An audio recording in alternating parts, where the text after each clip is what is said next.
je le dis, c'est bien. Il y a un Meiri, un commentateur sur Agmara, qui dit que celui qui transgresse un interdit des Rabbanan, des Chachamim, pas de la Torah, C'est encore plus grave que la et qu'il dit c'est pas grave, comment il dit, il transperce les yeux de la Torah. Comme ça il dit. Il dit, il aveugle la Torah. Il oublie toute la Torah. Pourquoi? T'as un passage de la Torah qui te dit que les Chachamim, même s'ils te disent que la droite c'est la gauche, que la gauche c'est la droite, il faut les écouter. C'est la Torah qui te dit ça. C'est-à-dire, écoute les Chachamim mieux que moi. Donc, des fois, transgresser les Chachamim. Les choses de Chachamim, c'est plus grave que la Torah. Donc, logiquement, ce serait oui qui Chayav Karet. D'accord? Donc, quand on parle de quelqu'un qui va volontairement, hein, ça arrive de se planter. Donc, juste, avant de finir le cours, il faut définir c'est quoi une famille d'A. Dan, c'est quoi une famille d'A? Quelqu'un qui a eu sa règle et qui n'est pas demi encore. Voilà, c'est une femme qui est autorisée tout simplement à son mari. Ouais, mais Une à cause copine. des règles. Une copine que j'ai depuis la classe, que je revois. Femme impure, tout simplement. Hein. Femme impure. Non, ça veut dire, nous, ce qu'on comprend pas, c'est que nos petites cousines, en réalité, elles sont Nida. Mais c'est fou. Moi, avant, Tu couches pas avec des. Enfin, je veux dire, je vais pas coucher avec des petites cousines.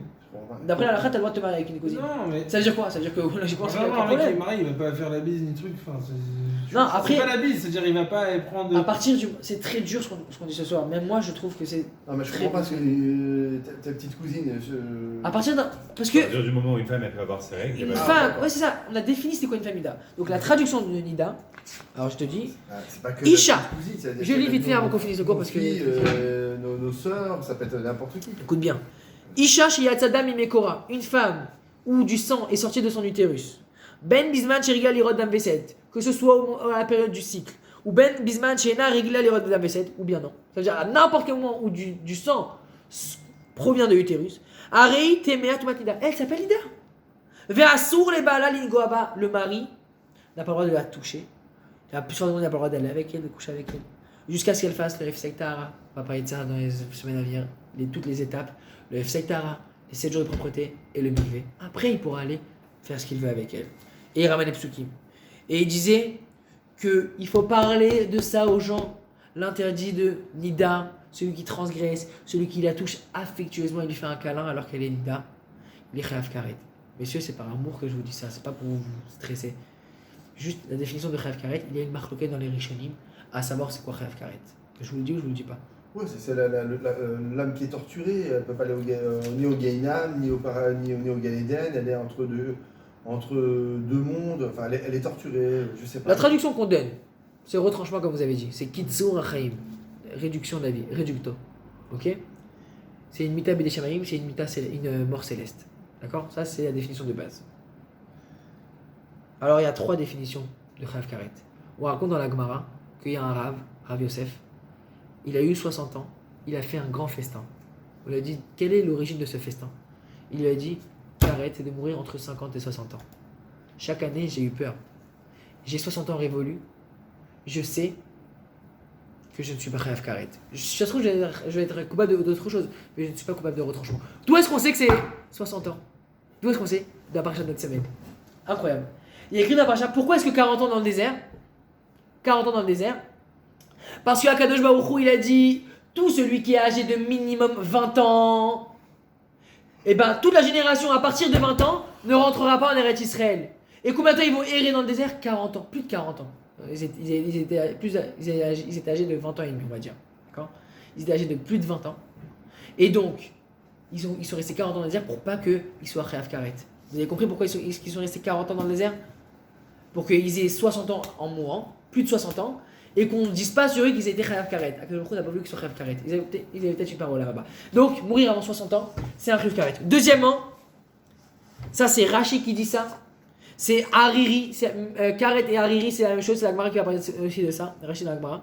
Il va dire que c'est mourir sans enfant. Ça c'est un Chayav Karet. Franchement, ça veut dire mourir sans enfant. Parce que t'as pas accompli la mitzvah?